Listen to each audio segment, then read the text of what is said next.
Hi guys, today we're going to react to Replica by Gacharic Spin.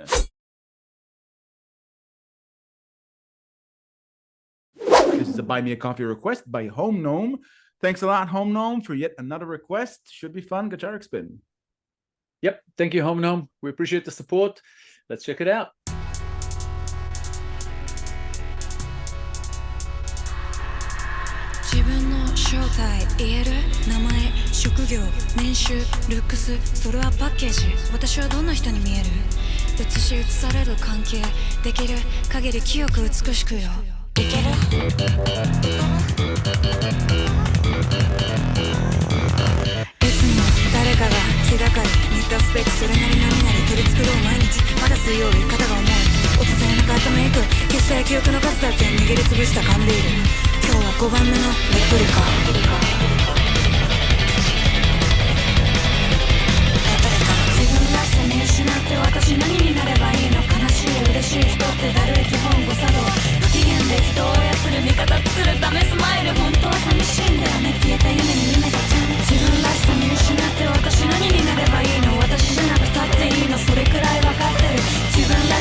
What's been happening lately with Gacharic Spin?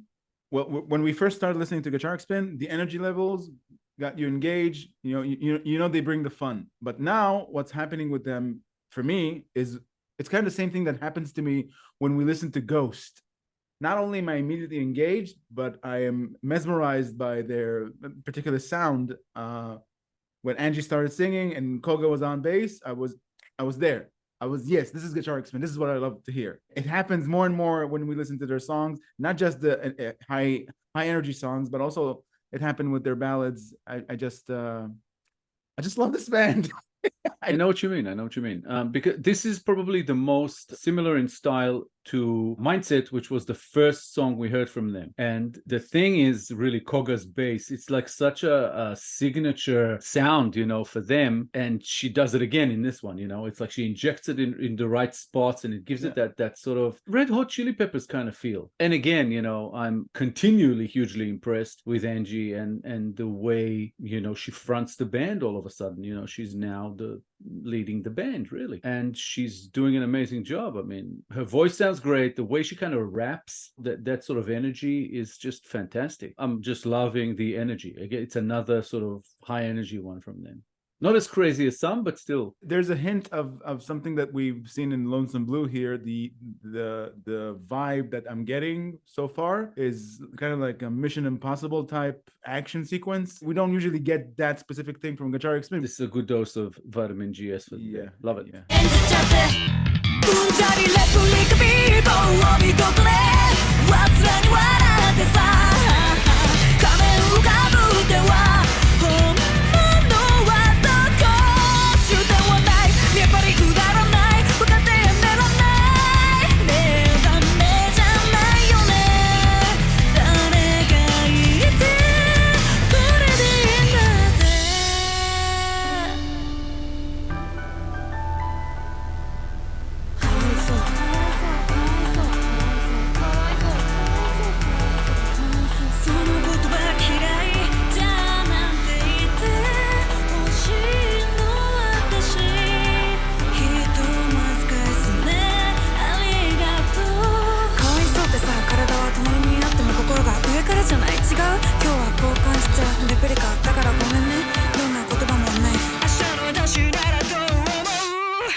ないよりはずっとマシどれもこれも私だって偽物なんかじゃないって使い分けて自分も誰かも傷つけないように心ごと切り離せたらきっと楽になるけど痛み涙忘れないわいつかの私救う You mentioned you were impressed with Angie's voice and how she's leading the band. Her voice really transcended as she pierces through the roaring of the band behind her. Yeah, I agree. She is a gem. I'm impressed not just with her voice, by the way, with her whole, energy, her whole being, and the way she kind of took command. I just love that.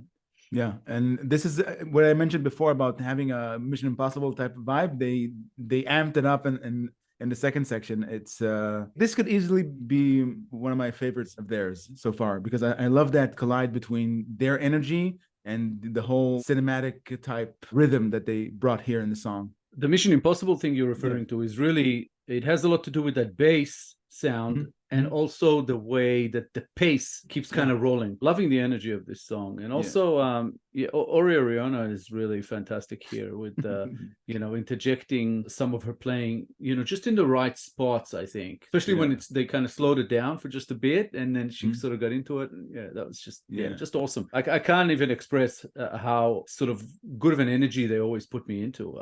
Even though this song is like, it's so energetic, but the meaning of it is not really like a happy kind of thing. It's kind of grim.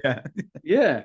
So that's also cool, to have that sort of difference between the two things, but it works together as something that still just makes me feel good anyway. So I love how Ori Ariona is a nuclear reactor on keyboard, and when she doesn't need to take center stage. She's comfortable remaining in the background. And also I caught a glimpse of visually of exploitation type film. Some of the shots, not all of them, the entire video has its own style, but in some parts there's this grainy type film look, which I love. The degraded effect.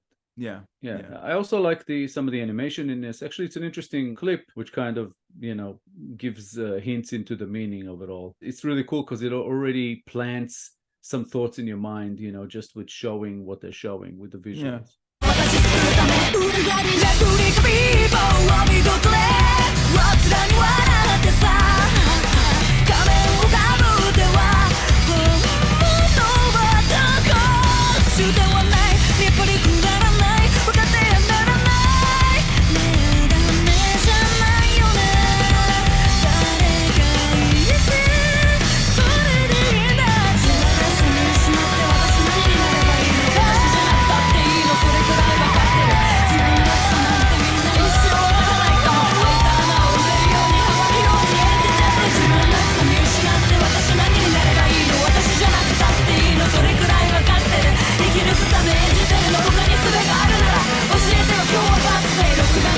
リカ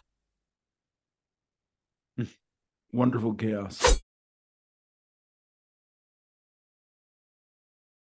I love the way they sometimes do this, the way they abruptly end a song. Yeah. You know, fast, stop. Yeah, like Almodovar, like Almodovar films. Yeah, black screen. This song has a lot of text in it, but that's mainly because of the rap verses. That's what I gathered from reading it. The intent behind it, I think, my interpretation at least, is a sort of a criticism against societal expectations, or what I'd come to think of as a collective need for people to fall in line in a way that makes it very difficult for a person who wants to swim against the stream and discover who they themselves really are and who they want to be and go after their dreams. Something that I've thought about for years.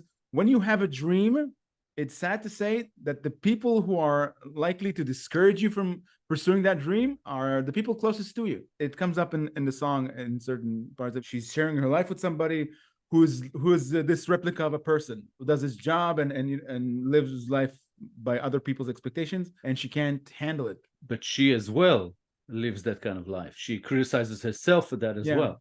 Yeah. Like many songs by a lot of these, especially the Japanese all-female bands we've covered, there's a lot of songs that deal with identity. Mm-hmm. And it is to do with who you need to be for other people to accept you and who you really are. And I think this song hits on that, and it's interesting because there's also that sort of funny notion that we can be a different person every day depending on our mood. which is something that she expresses here. And when I think about it, it's kind of true. Most people, like if we're going to work and we work with other people, we try to portray ourselves in a certain way. Also, social media does that, where people always want everybody to think that their life is so happy and perfect, but it's all masks. Yeah, they even say it in the song. And at the end she's like talking about replica number 6. So there's so many different ways and options in which we sort of pretend to be at a certain point, that at the end sometimes it's very difficult to remember who we really are. So it's like a loss of identity. So I think for me, it's like what comes out of this song reminds me how important it is for us to stay genuine and authentic so that we don't forget who we are. Even though it's, in some situations we do need to kind of curb our personality and our behavior a little bit to kind of not offend other people or not cause any problems in any way whatsoever. But we need to do it to most of the time actually be more genuine and authentic and be ourselves, which is, I think, what they're trying to say overall. When you boil it down, it's just the notion of being the same way, the same person you are, and act the exact same way when you are with colleagues at work or with your friends or with your family. No masks needed.